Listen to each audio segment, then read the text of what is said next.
Okay. So one of the concepts that we have to fix the auto industry is as follows. Right now, they're producing new cars that nobody wants to buy or can afford to buy. So therefore, I don't think that's a good strategy. So one perhaps strategy that we could do is replace the engines of cars.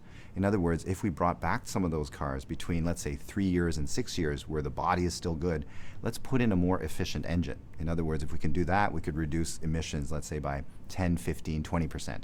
So immediately two things happen. One, we can help decrease emissions, therefore it's good for the environment.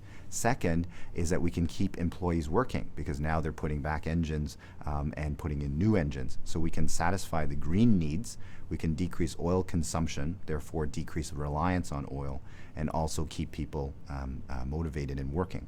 And what we can do is it can go in reverse. So instead of us going to pick up a new car, we would go back to the dealership and it would all work in reverse. The car would go away for a week or two, then come back as the new engine. We can have cars loaned to us from the dealership. So we can involve a lot of the infrastructure that's already available. And by doing that, who pays for it? Well, instead of handing out money, perhaps the government can then pay for this and say, okay, we'll do the conversion for you. As the consumer, I get a more efficient car. I don't have to pay as much gas. The government now has paid for the work that was done, and as the work is done, then they can pay the companies for that work. In this way, we can keep everybody employed until such time that the economy recovers. In the meantime, they can still continue to make new cars. So this is a second income stream for the car industry, and so that might be helpful for them as well.